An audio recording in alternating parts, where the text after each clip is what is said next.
Hello and welcome everyone to the Main Street Matters webinar. My name is Patrick Kaiser. I am the Executive Director of Heart on Main Street. We are a nonprofit organization dedicated to helping independent retailers and allowing you to get access to resources, education, and be able to grow your business and thrive within your local communities. This is a monthly webinar series where we try to connect you with experts in their field so you can learn incredibly valuable information about how to grow your business, how to be more successful. So today, our guest is Josh Orr, the founder of Capital Commerce. Capital Commerce is a full-service e-commerce agency for retailers. It helps brick-and-mortar retailers launch and grow their online stores, which means creating beautiful, high-converting sites that capture in-store experiences and create plans to both drive traffic and keep customers coming back.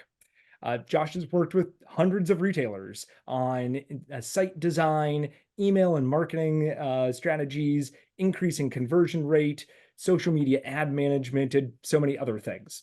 So I was really impressed reading some of the testimonials on your website. I really loved one that was talking about that in 1 year with working with you all, they achieved the sales levels that it kind of took them 10 years to reach through their brick and mortar. So, really kind of showing the power of what you all are doing and through their e-commerce system. So Josh, thank you so much for joining today. It's so good to be here. I'm excited. Good. I'm excited as well. But today we're going to be talking about how brick and mortar retailers can gain online traction in 2024. Really, I think this is an incredibly important topic. I know retailers kind of know I need to have an online presence, but there's maybe some fear, some trepidation. There's a lot of different plates that they're spinning within their store, and maybe adding e-commerce into that is kind of maybe a mentally difficult thing to go through. So Josh is going to be talking to us how do we gain traction? How do we really grow our online e-commerce presence? And thank you so much for diving into the chat. Paula, welcome from Surfside Beach, South Carolina. The Gilded House from Alberta, Canada is here. Kim from Frankfurt, Indiana. Awesome. Thank you guys. Appreciate you joining the chat. So Josh, I'm going to turn it over to you, and so we can learn from your valuable information. Awesome. Well, I am excited to dive in. One thing you'll learn, if you've ever seen me speak before, you'll know this. I am obsessed with the chat and like being engaged. And honestly, what I found is that by you being engaged, like you tend to learn better. You tend to be able to not just attend webinar after webinar after webinar and leave doing the exact same thing, but you tend to engage with the content better. So I love the chat. So again, if you haven't, drop your name, where you're from, and I would love to get your store URLs. Like, do you have a website? Are you online already? Drop that. But here's my big question, and feel free, I'm just going to do numbers here to throw into the chat. Drop a 1 if you have a storefront and you're already online, and they've both been a huge priority. Drop a 2 if you are in store and online, but the storefront's really the main deal and the site's just kind of there. And 3 if you're brick and mortar only. And then I guess drop like a 0 if you're online only or you have no brick and mortar or any of that. I just would love to know like what's the makeup of the audience here. So again, 1 is brick and mortar and online. They're both huge priorities. 2 is you are brick and mortar and you have online, but really the priority is brick and mortar. 3 is you're not online at all. And 0 would be you don't really have a business yet. You're here, you're learning, maybe you're researching before you open, whatever that might be. So, all right, so the Gilded House gives us a 2. Frankfurt Main Street, executive director, so Main Street organization. So I'm sure you deal with kind of a wide variety of different stores there. Yeah. Archer Paper Goods saying 1, priority on both.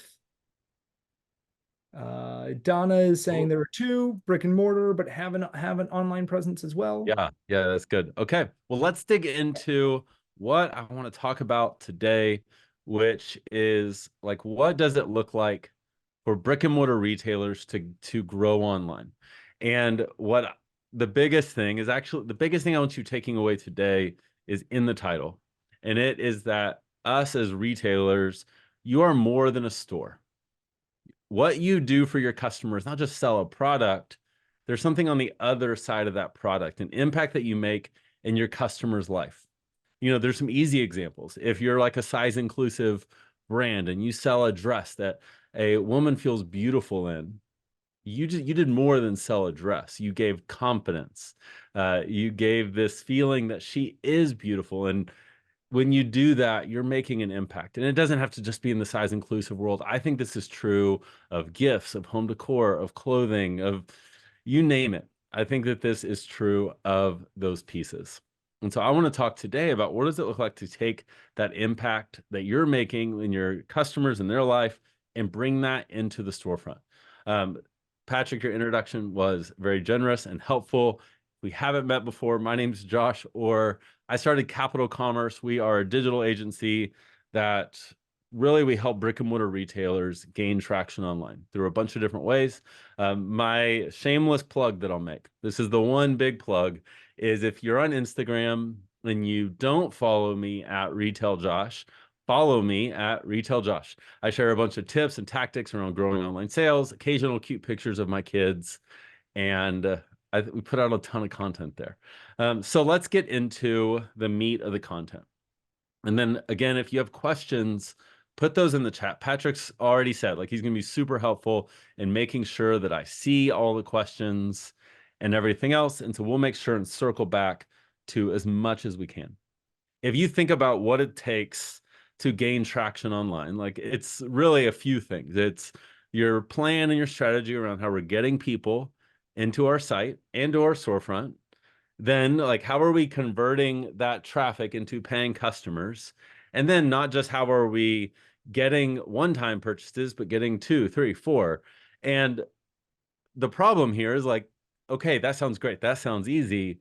But within all of these is a ton of strategy, a ton of tactics. And so what I want you to leave today is a clear strategy. Because what I don't want it to be like, we're coming up on the new year. And I don't know if you're like me, but every new year, I'm like, this is the year. Like, this is the year I'm going to get in shape. This is the year I'm going to look great. And I will go to the gym and I'll like do a little bit of this. I'll do a little bit of that. And I'll kind of just walk mosey around. And then I'll do it for 3 weeks. That's how long it takes to build a habit. And at the end of the 3 weeks, I look in the mirror and I don't quite look like I thought I would 3 weeks later. Now, why is that? It's because I was really busy in the gym. I was active, I was there, but I didn't actually have a strategy. I was busy, but I wasn't necessarily focused on the right things. And so my hope for you today is when it comes to online sales, to let you not just kind of mosey around or get on the hamster wheel, but really know where exactly to focus if this is a goal. And for those of you that have questions of like, should this be a goal? I'm happy to jam on that at the end. But here's what I want to cover today. One is a concept that I call the new retail. I think we can all agree that retail is shifting. And so I'm going to dig into what does that shift look like and how do we think about it? Then how do we start to create a multi-channel brand, meaning like reaching people through multiple channels and multiple ways that customers engage with us. Then I want to dig into probably my most controversial topic, which is the power of one, speaking about your customer. And then lastly, the secret sauce, taking what you do in store and those amazing things you do in your storefront and bringing that online. Does that sound good?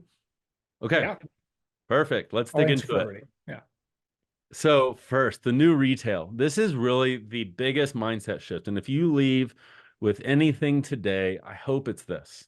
Let's talk about the old way of retail. We started and we're like, okay, we're going to open a storefront.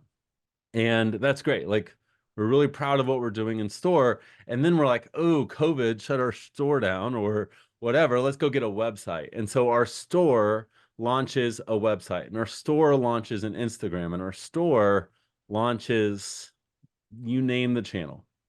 Now, what's the problem here? Well, the problem here is that online, this really translates to a website about the store. It's not a website about how you help your customer.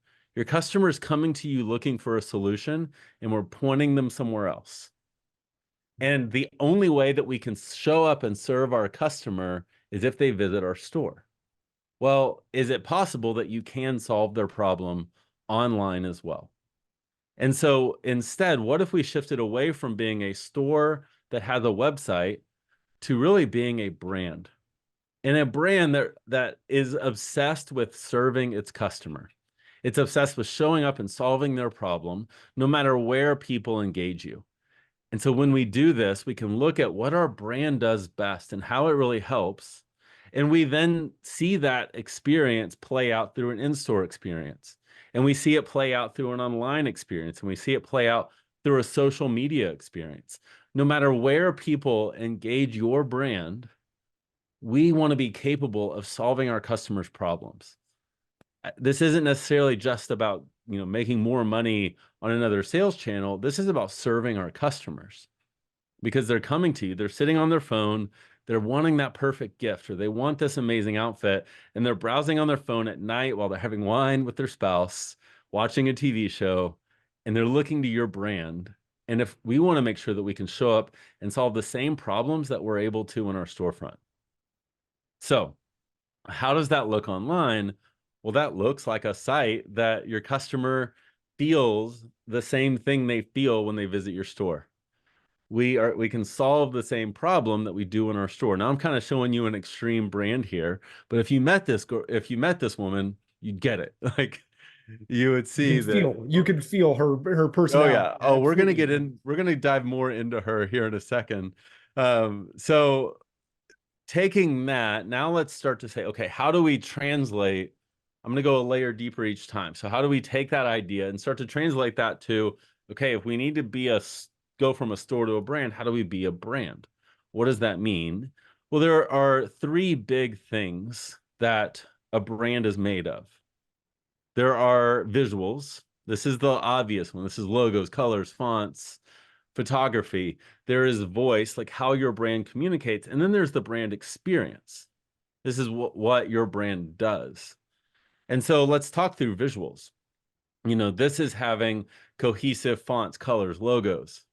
That's the easy stuff. And that then translates into graphics. And that's even a big part of your store aesthetic. If any of you have ever been in an Anthropologie before, which I would guess a lot of us have, if I blindfolded you and I put you in the corner of one, you probably would only have to step out like 3 steps before you're like, yep, Anthropologie, that's where I am. Because their aesthetic is so honed in. And if you visit their website, it's the same aesthetic. They bottle that up really well. And that's just visuals. That's one part of it. Then we get to voice. This is our tone, our personality. And a lot of us, like in store, we're really fun and engaging, and online, we're really serious. And, we don't talk like we actually talk. So our product descriptions honestly become boring because we think that we have to sound professional when really we need to sound like our brand sounds, which is fun and engaging, or whatever that means for you. And this is our brand personality. Like if your brand were a person, how would they act? Would they be the jokester? Would they be the snarky one or sarcastic one? Are they the super friendly connector that everyone feels like they're best friends with from the second they meet? There's personality traits that brands can take on, and what would that mean for your brand? And then we get to the experience side of things. And this is, built up of 3 big pieces. This is 1, the service. How do you serve your customer? Number 2, your superpower is what I like to call it. To put this in businessy terms, this would be your unique selling proposition. What do you do best? And then the last one is like solving their problem. What tactically do we do to solve our customers' problems? And I don't mean like their deep problems of like, hey, I need help with my marriage. I mean, like, I need something to wear to this thing or whatever. I need to find a gift for Christmas. I need to find solving that Right. problem. Yeah, maybe some of you are helping with marriages. I don't know. But Oh, that isn't the typical MO. But when we combine all of these things, that's what really creates a brand feeling. because ultimately, like how things make us feel is what we remember. Like when you walk into a store and you feel something, you're like, have you ever found that store where you're like, oh my gosh, someone made this for someone like me? Mm. And that feeling you get when you visit that storefront, and not everyone's going to feel that way about you, but your customer will. The person that's your customer will feel that way. We want to figure out, okay, if they feel that in store, how do we bottle up our visuals, our voice, and our experience to elicit the same feeling? It's kind of like if, you visit Disney World. I have little kids, so that's where my examples go. You visit Disney World, and there's this feeling that Disney is brilliant at bringing out. But if I show you pictures of Disney World, do you feel the same thing? You really don't. Like it's not the same. So pictures of our store don't make people feel like they do when they're in our store. That's why I used that example earlier of the picture of Yeah. the storefront as the main image, because it doesn't elicit the same feeling. But if you watch Frozen, do you feel something similar to what you feel when you visit Disney World? Absolutely. They look so different, yet they bring that Disney feeling out. Is this making sense? Just so I know, is this resonating with those of you that are here? Has this been helpful so far in kind of seeing the mindset shift about how to approach online, or any questions up to this point? Because I'm kind of starting at the brainy stuff, and then we're going to get Yeah. really tactical. But I just love the idea that, I mean, you're so right. Online, we feel a product description needs to be just, got it from the vendor, or it's just this nuts and bolts. This is what it is. You can put your tone, you can put your personality into that. It can reflect your brand and who you are, even in things like that. So awesome. Yeah. Yeah, Oh, I great. mean, the big difference is most of us in our storefronts know that we do so much for our customer, and we know, like we feel it. We get that we're really helping them with more than just the product. But when it comes to online, we just sell the product. We are only about selling products. And, in store, someone walks in and you don't just start talking about yourself. Like you probably are more obsessed with making them feel understood than you are them understanding you. But online, what do? We make it all about us. Yeah. And it's, our logo's massive, our hero image, that big one on the top is all about us. And you scroll down and it's more stuff about us. And we just talk about us, where great brands, the customer lands on the site and feels like someone understands them. One is about someone, I call it like that guy marketing, like that guy at the bar that just talks about himself. When we're that guy online, we make our websites about us and people understanding our brand. When we are like in the new retail and taking on this idea, we make our site one where someone lands and feels understood. And when that's adopted, like that's the game changer. So, to kind of keep going in this, when we take that brand feeling, it creates what I call like that yes moment. It's that same feeling of when you walk into a store that is just built for you, like your interests and what you like, and you just resonate with the whole vibe. And you walk in and you're like, oh my gosh, someone made a store for people like me. When we capture these things well, that's what creates that online. But the big part of that is knowing, who are we doing that for?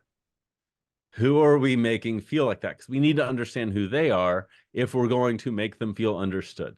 And that's where the power of one comes in. The idea of having one perfect customer. We don't serve women between the ages of 20 and 65. We have a perfect customer who is 34 years old, has 3 kids, and, works part-time or full-time or whatever. And we hone in on who that is. And I'm going to dig into exactly what I mean by that. But the cool thing here is when you think about that 34-year-old, a lot of us get really nervous that we're going to all of a sudden lose all this business. Great. Because you're like, well, I do have customers that are 20 and I do have customers that are 65. But the problem is, if you buy for that, if you're like, hey, I need to buy for 20-year-olds and I need to buy for 65-year-olds, does anybody come into your store and feel like it's for them? Does having a little bit of everything for everyone make anyone feel like the store is about them? No. And so that's going to lead to lower cart values, lower average order values, and ultimately, like, no one becomes a raving fan. What we want to do is create raving fans that want to buy from you again and again and again. So the good news is if you have that 34-year-old, well, we know 20-year-olds that tend to resonate with a more mature group, and they don't resonate with their peers. And so they're going to buy from brands that cater to an older group. And we all know 65-year-olds that if they landed on a website built for 65-year-olds, they're going to be like, that's not me. I'm younger than that. Yeah. And they're going to buy from those same brands. And so it's like you really cater to that life stage, and then you end up catching the broader audience that resonates with that same style, that resonates with that same era of life. And so when we dig into that, I like to look at three different levels of understanding. The first is who they are. This is the obvious stuff. This is their age. I like to pick a specific age, but let's be real, like, there's 28-year-olds that have a very similar life stage to a 34-year-old, depending on their marital status and kids and income and all of that. But I like to pick one. What is their income level? Are they married or are they single? Do they have kids? Where are they? Like, are they in a big city? Are they in a more rural area? What do these things look like? But we don't just end there, because demographics only get us so far. Technically, by demographics, Ozzy Osbourne and King Charles are identical. Same region, same city, same income level ish, exact same age. All of these things, they are identical. Yet, I think we can all agree that Ozzy Osbourne and King Charles are not shopping with the same brands. Probably not. No, that's Nope. if they Safe did, it would bet. be really interesting. But Yeah. Yeah. So we want to dig a layer deeper and start to look, okay, how do they shop? Like, what is it that they look for? Um, a lot of times some shop by styles, or some shop more like brand centric or look centric. And this applies to gift and home decor and hobby. You name the industry, like, these concepts still apply. Or are there multiple ways that they look for things? Like, if you're in the hobby space, a lot of people may be shopping via education and then just buying off of educational things. They're wanting to understand how to get into something. But these are different ways that our customers shop. And in store, what does this look like? When someone walks into your storefront, what questions do they start to ask you? And then we want to get to some of the deeper things with them. Like, what is their deeper why? Why do they get out of bed in the morning? Or what keeps them up at night? These are things like their hopes and dreams and fears and insecurities. And what's amazing is when we start to understand these things, it fuels our marketing, it fuels our content, it fuels a lot of things that we do. And so, for example, let's say your perfect customer is a young mom and she's insecure that she just isn't the mom that has it all together like the women she sees on Instagram. Well, your content can be a funny reel about being the mom who doesn't have it all together.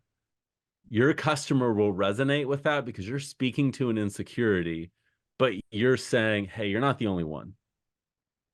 That content connects much deeper than choosing our content based on what box UPS dropped off that day.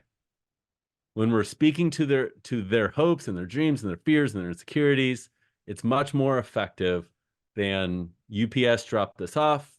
There's our reel. There's our post next week. And so we base all these things around our customer. And so to go back to what I said earlier, if we only have one customer, will we only sell to that one customer?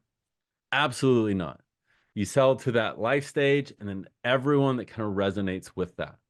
And if you're curious, like, do I think there are exceptions to this? There's a few, not a lot. I would say anything that is identity based. So, for example, a music store, a guitar player is a guitar player, whether they're 70, or 37. At the end of the day, they play guitar. It's the identity of a guitar player. Hobby based things, things that are about, like, I'm a quilter. Okay, you don't have, so the only thing you really skip in there is the demographics, and then you still move it to everything else. But when it comes to, for the most part, home decor, apparel, even in a lot of gift areas, I think these things still apply. So that's the nuance that I'll give, because I know that that one's kind of the hardest one to work through. So let's start to get tactical and talk about how we kind of take these things, take the things that we're amazing at in store, and how do we bottle those pieces up and bring that into an online experience. And so I want to look at three big things and give you some examples. And hopefully you're going to leave with some really good ideas that you can implement quickly into your own sites. So first is going to be the first impression. Then I want to get into your superpower. How do we translate that online? And then how do we bring our service, like what it is that we actually do, and how do we bring that into our online experience? So let's talk about the first impression. When someone walks into your store, we probably greet people in a certain way. We merchandise in a certain way. Our store aesthetic is set up to do something. And I would say it's to make them feel what? I think a lot of us would fill in the word welcome. Like we want them to feel welcomed when they come in. And I think that's true. We may say we want them to feel joyful, or we want them to feel happy, or any of those pieces. But I think deep down, we really want people coming in and saying, I'm in the right place. Like this is for people like me. And that is a strong feeling that creates a bigger connection. But online, that's really hard to translate sometimes. And so to go back to my example earlier, I want to introduce you to my friend Becca. She has a really fun storefront in Fort Worth, Texas. It's called Hale House. And she is this like fun, bubbly personality, a little bougie. Her style's very much like I've been dressing for a Taylor Swift concert for the last 10 years. Like that's her thing. It's a lot of pink, a lot of pink. But our online experience was this. Now, if you resonate with that first picture and you're like, yeah, that's me, I need more pink in my life, do you land here and say, yeah, I'm in the right place? No, you don't. There's a disconnect between who you are and what you look for and that first impression. Because the reality is, the thing that hurts most of our sales more than anything is what's called the bounce rate. And the bounce rate is someone lands on your site and they quickly, in the back of their head, they don't even mean to do this. They just answer the question in a half of a second. Is this for people like me? And if they don't quickly come to the answer of yes, they click back. And that back button is stealing more sales than Amazon ever could, because of the way we manage our first impression with our customer. And so instead, like we redid the way her first impression, and now like you land here, and if you resonate with that customer, you're going to land here and say like, yes, this is for people like me. And so this comes to life through our image, typically through our imagery and our copy. The images that we use in our photography and the copy, instead of saying, welcome to my store, we can, because the word saying welcome to my store online doesn't actually make them feel welcome. But if we can say something that's around what they're thinking about right now, the moments in their life, the seasons in their life, or the events, or whatever problem they have, and we can speak to that, that makes them feel like they're in the right place. And so one thing I do want to give you is we have an awesome toolkit that I think you'll find really helpful. And this is totally free. If you go to madebycapital.com/toolkit, we have Canva templates with a bunch of different hero images. They're broken up by industry. So we have like clothing boutiques, home decor, gift, toy, you name it. We have a ton of industries in there. We have our SEO ebook, which is about like I'm obsessed with only doing what you have to do and not making it a full-time job. We have some email automation templates, our toolkit recommendations, which is like, especially if you're on Shopify, what apps we love and what themes we love and all of that good stuff. And you can get that at madebycapital.com/toolkit. If you're going to do anything today, you can go get a Canva template, change your hero image using one of these templates, and just swap that out. That will take you 10, 15 minutes to do. Like that's the low-hanging fruit action that you can do today, is manage that first impression. And so use these tools and implement it into your business. And Josh, just Okay, for clarification, that hero image is the kind of first thing that people see, right? Is that big image on top. Yep. Okay, good. So people could go out there, change that first impression, and that'll make Mhm. a start in the right direction. Exactly. And so then we start to think like, okay, what is our superpower? And so the question I ask is like, what do you do for your customers better than anybody else? Easy way to answer this would be if one of your customers texted one of their friends and they're like, hey, if you're looking for blank, you have to go to Josh's store. What would that blank be? This could be a outfit for an event. This could be dresses. This could be denim. This could be gifts for these type of people. These could be if you're looking to get started in this hobby, like you, it doesn't have to be like this grand superpower of, something big and aspirational. It really can be something pretty normal, and that's okay. But some examples of superpowers, like I have a good friend that I teach a class with, and in store, they are brilliant stylists. And in their product photos, they show how they're putting these things together just to create outfits that are unreal. Well, you can bring that superpower online by easy things like on the product page. We added in the ability to buy everything in that product image in one place. So instead of browsing around and having to style yourself on a website, which is what most of us do, we added this in. And typically there's apps that you can implement yourself that do this, but complete the look. Or to go even more simple than that, do we communicate it just quickly like our hero image? This is a little bit of an older hero, but Easter outfit inspo. This is great to show like, hey, we are very much focused on seasons. And if you need amazing outfits, that's our superpower. You're in the right place. And so swapping out that hero. And so during the holidays, we're kind of at the end of e-commerce holiday. At least tomorrow is typically the last shipping day that you would communicate. But looking into 2024, having these kind of hero images around the perfect gift, around winter type things, or thinking about vacations that people are taking, we can communicate that through these images. And then lastly is how you serve. This is the actual service that happens in your storefront. And so I like to think about, what I love to do with our clients is like we actually role play through their storefront. So we don't just land on bells and whistles because they're fancy bells and whistles. We role play through like, okay, when someone walks in, where do they walk and what questions do you ask? So think through, okay, what questions are you asking people when they come in? Let's assume they want to talk with you. Like, what type of questions are you asking? What are you helping them with? So there's typically follow-up questions. How is your customer shopping? And really, heck, how are you merchandising your store? And that is what helps us start to build out like, okay, what does our site experience need to look like?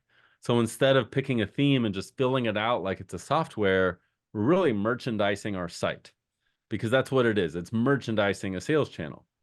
And so I love to think of it through three different types of traffic that you have. You have three different types of people that visit your site. You have some people that are on a product search. They're looking for this exact, I think this is a free fly shirt, this exact free fly shirt in a size extra large. Then you have people that they're not looking for this shirt, they're looking for a shirt. They're looking for something to wear for X event. And then you have browsing traffic. People that are just bored and they landed on your site for some reason. In store, we all know these people. They probably hang out at the front counter a little bit too long. We've all been there. And so let's look at what that experience looks like based on who they are. Because typically, as retailers, what we can do is we're professional shoppers. We are professional shoppers, but we build site experiences around how we shop. And so what this concept is designed to do is put yourself in the shoes of someone that shops differently than you do. Because you probably can navigate sites really quickly, but your customer might think about things in a different way. And we want to make sure that our experience is built around how they might think, not just how you shop. And so the first is product-based traffic, looking for this shirt in a size extra large. The obvious one here is search. Does your search function as it should? If you're on Shopify, this is typically a feature of the theme. You'd think it would be of Shopify, but it's your theme that drives the quality of the search. And so there are apps that you can use that will supplement the search. But one of my favorite things to do is to use an app called Search and Discovery. It's a free Shopify app. But what you can do there is you can you can go into the Shopify reports, and they have reports that are like, top online searches with no results. And you can take those things and create synonyms, meaning I searched for the brand is called Free Fly, is the name. That's a really cool, like, outdoor men's brand, but it's all one word. And I searched for it as two words. It would have given me no results. So you see, oh, guys are searching for these as two words. Let's create a synonym that if people search for this, it's going to go ahead and go to Free Fly with no spaces. You can do some of those things, but we want to make sure that our search works like it's supposed to. We have solution-based traffic. A lot of times this is great to do through your navigation. A lot of times online, like, we just do category-based navigation, but that's not how we always shop. So, an easy example here, and I think I show it later, but someone walks into your store and they're like, hey, I'm looking for a dress. You don't just turn around and hand them 4 dresses. No, you probably ask a follow-up question. What for? Like, what's the dress actually for? So online, having dresses by the style of the dress, or by the occasion you might wear the dress, or by the length of the dress, allowing people to kind of narrow in on the different ways that they shop with you, because people shop in different ways. Or solution-based traffic, even things like filters on your collection page, where people can filter down based on price points or brands or fits, colors, you name it. This looks different for every single brand, but filtering helps that experience. I landed on dresses. I now want to filter down based on length.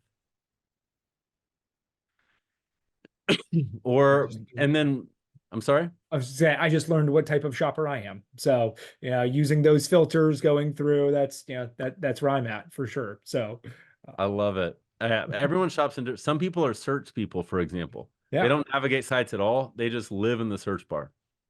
And so we want to make sure that we get them. And then browsing traffic. These are people that are bored. They just want a good site experience. And we kind of like, if you're on a main street in a touristy area, you want your experience to be great, so people walk around and then in hopes that while they're walking around, they see something they just have to have. So what I love to do here is things like featured collections or curated collections that aren't about tops or furniture or any one category, but it's curated around what you do. So at your store, you might have an entryway table where you didn't just put one category on that, you curated a bunch of things to go on that table.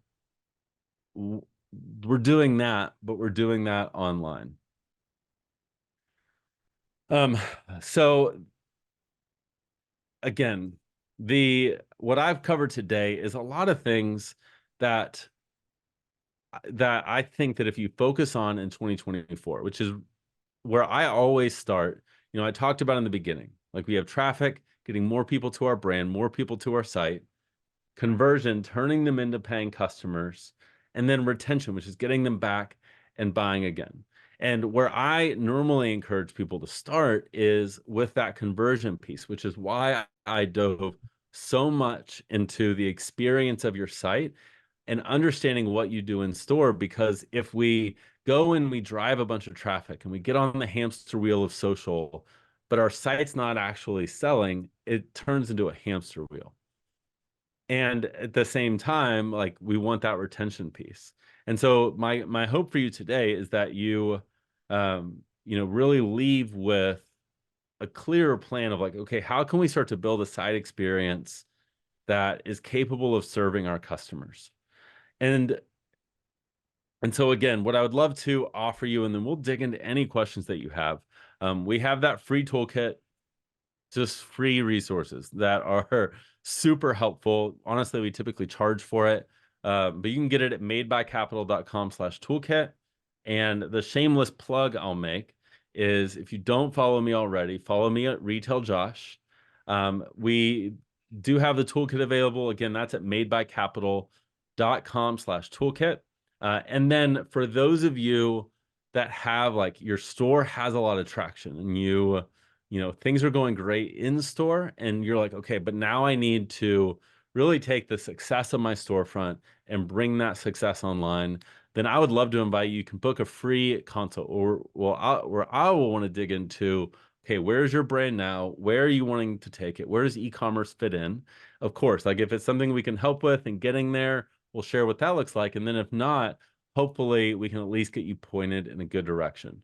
These calls are most valuable if, like, your storefront's doing well and it's like, okay, now how do we take that success and bring it online? So any questions? Patrick, thank Yeah. you so much for having me. Oh This my was so gosh, much thank you. fun. I feel like I learned so much from you as I'm kind of looking over the notes I was taking. And I love the first of the concept that you kind of started with, that busy isn't necessarily having a strategy. Just because you're doing a lot doesn't mean that you have a strategy for what you're doing. And then, I mean, the whole, having your online presence be representative of your store, of your brand, of your personality, and different ways that you can get that to come through. I think that's so valuable, because I know we've all come across websites that just they don't reflect what the store really is. Hmm. And I am the Hale House. I mean, what it was, the two images that you show, black and white, awnings and everything, does not represent what that brand is. And so seeing that, I mean, yeah, being able to show that through your website. Yeah. Uh, yeah. And I forgot to mention in the beginning, also, you do a podcast, Retail Initiative, Hmm. which is a fantastic podcast. If you are all our podcast listeners, definitely check out not only Josh on Instagram, but also his podcast, Retail Initiative, too. Yeah, So, I appreciate that. Awesome. um, I mean, as questions, hopefully people are writing, but you kind of touched on this, and maybe it's more kind of a sit down, but and maybe it's a larger question, but how do you know if you are ready for really an online presence? Is there some indicators or something, the store is doing well? Kind of what are some indicators that you should be looking at having an online store? Yeah, no, that's a great question, because it actually, despite the fact that we focus on helping brick and mortar retailers gain traction online, honestly, our most successful clients focused on their storefront first, Yeah, and they grew their storefront. And while they were doing that, they were growing a social following.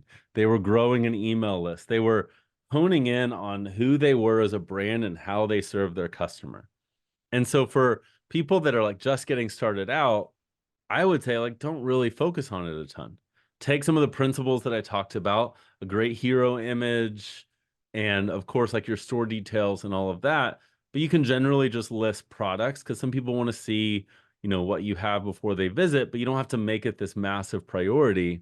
Because I would rather see people be great in one place than average yeah, in multiple places. And so I actually encourage people to focus primarily on their store to get traction.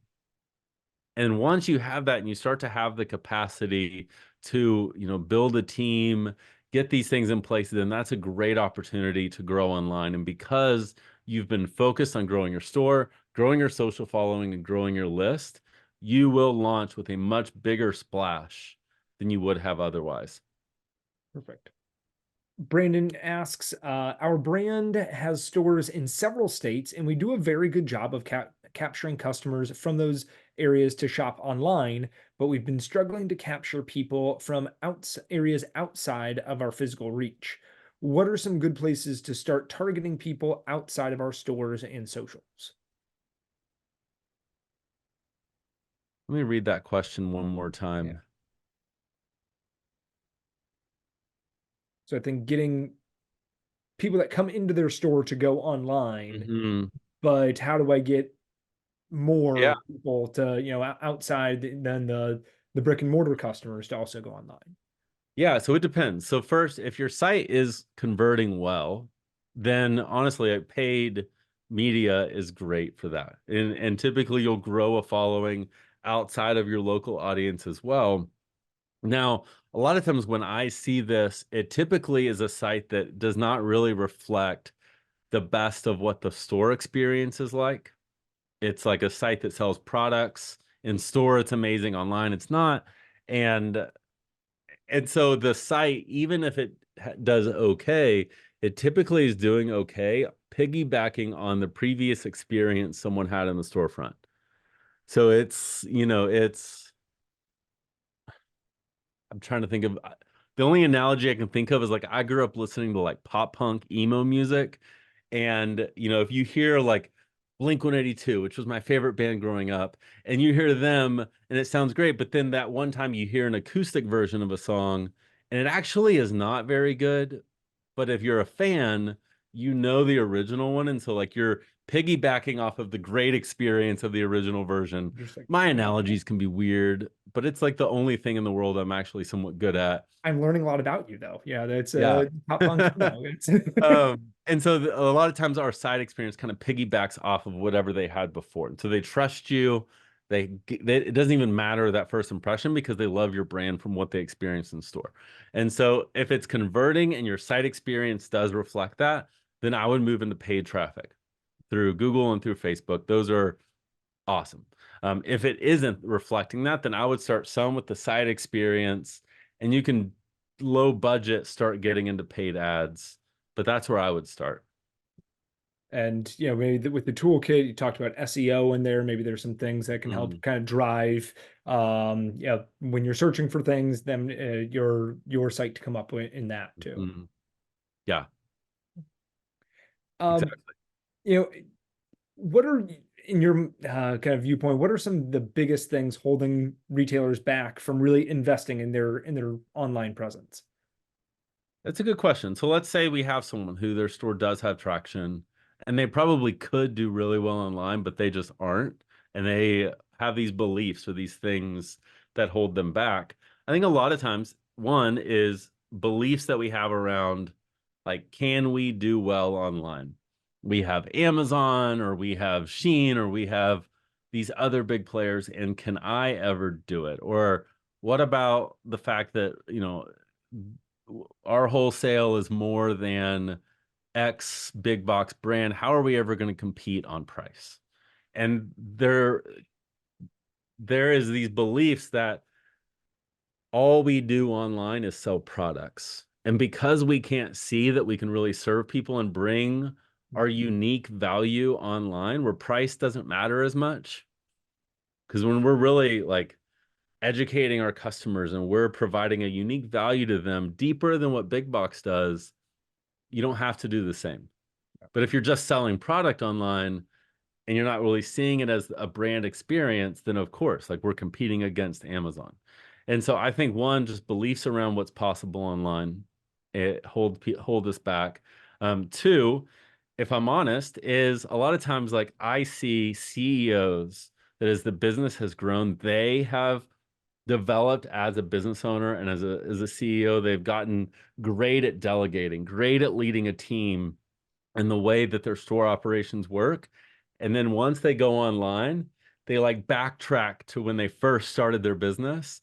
And it's like, you know, we we've had people that, they own $5 million a year brick and mortar stores, and the owner is the person entering products and tagging items for their navigation. And it's like, you would never That would do never that work. in your Yeah. storefront. You're not steaming clothes. Maybe you do from time to time because you're not above it, but generally speaking, you have a system that does that. And we don't work to build up that same kind of team online. I think that holds us back a ton. Or we kind of get this scarcity mentality. And so we're like, oh, I don't want to spend a bunch of time photographing these products because they might sell in store. And it's like, well, but what if they don't? And then you just didn't spend time photographing. And so it falls on the back burner pretty quickly. I Yeah. think those are kind of the big things that hold us back. Yeah, absolutely. And I love the idea of it is more about building the brand. It's more about the bringing that experience that you have in store to your customers and Mm. allowing them to feel that. And if you can translate that through your e-commerce site, you're going to get your customers there. They're going to stay there. They're going to be you'll get the conversion rate. You'll have more retention, and yeah, really be able to have a multi that omni-channel approach to your store and online. Yeah. Any other questions? Any from the audience, or Patrick, do you have any that I can help clear up? Um, let's see. I had kind of a couple notes that one as you were going, you were talking about changing out the hero image. How, in your opinion, how often should you be changing kind of the look or images, product images kind of as they come and go, but like your main kind of fixture images throughout your website? That is a great question. And it changes by industry, but here's the way I think about it. How often do you merchandise your storefront? That's how often you update Okay. your site. But think Yeah, about merchandising for a second. Sometimes merchandising is you move this thing from here to here to make room for this. That's right. one level of merchandising. So that's daily, or every few days you're adding some new products. That's it. Then you have a deeper one where you're like, okay, we're going to redo the entryway table, or we're going to redo this one section of the wall and make a new display here. You're not redoing the whole store, you're just redoing that one section. Well, that's updating your hero image, or that's updating the featured collections and the things that you're showcasing. And then there is the other times that happens a few times a year where you might re-merchandise the whole floor. Big examples going into the holidays. Yep. A lot of us tend to completely re-merchandise. Well, let's re-merchandise our site in a very similar way. And so I love to remove the walls between what we do in store and what we do online. And I see it as, what's our merchandising strategy? Then how does that play out in store? How does that play out online? And really, they're one and the same. So see it as merchandising. I like to get as much as I can. I love to get away from thinking about e-commerce as a technology and seeing it as like updating graphics or updating Sure. the Yeah. software, and see it as what the customer sees, which is just the sales channel. It's the expression of your brand online, and it's in reality the first impression that the majority of people have of who you are. So let's Yeah. merchandise it to reflect it. Good. Yeah. So yeah, it's an extension of your store. When you're doing things in store, you should be doing them online as well, which yeah, makes total sense. But yeah, my kind of was like, oh, how often should you be changing? Well, yeah, it depends at when are you changing your store too. That makes sense. Uh, yeah, and why I say it changes by industry is like a fast Yeah. fashion retailer, it's like daily. Whereas like a home decor business, well, that stuff, the inventory turns way slower. They're merchandising much less often. So they're probably going to update things much less often, because it's you don't re-merchandise a home decor business near as often as you do a Right. fast fashion business. I'm kind of Yeah. using two extremes Yeah. But as yeah, examples. yeah, fast fashion. You also wouldn't like do every day, but you'd probably do it, monthly or kind of with new different types of different seasons or products coming in with that. So.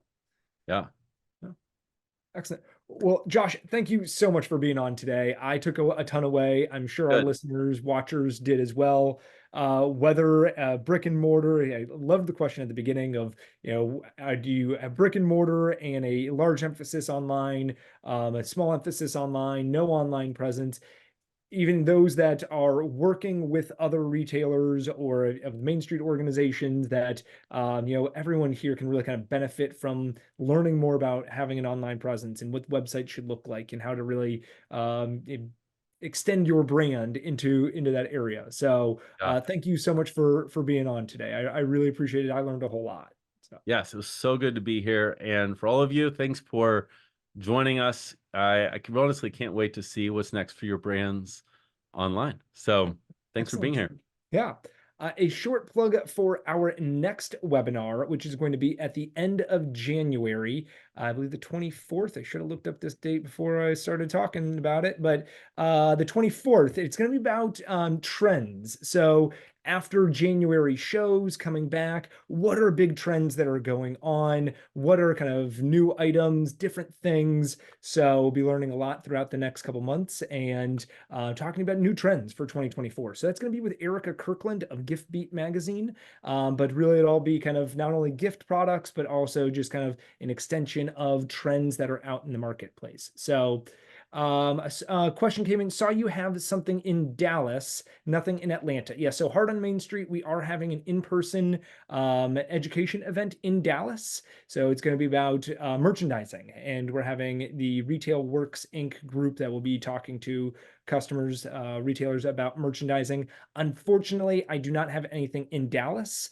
I'm sure there are events Atlanta. going on there. You don't have Yes. anything in Atlanta. Sorry, yes. We don't have anything going on in Atlanta. We do have something going on in Dallas.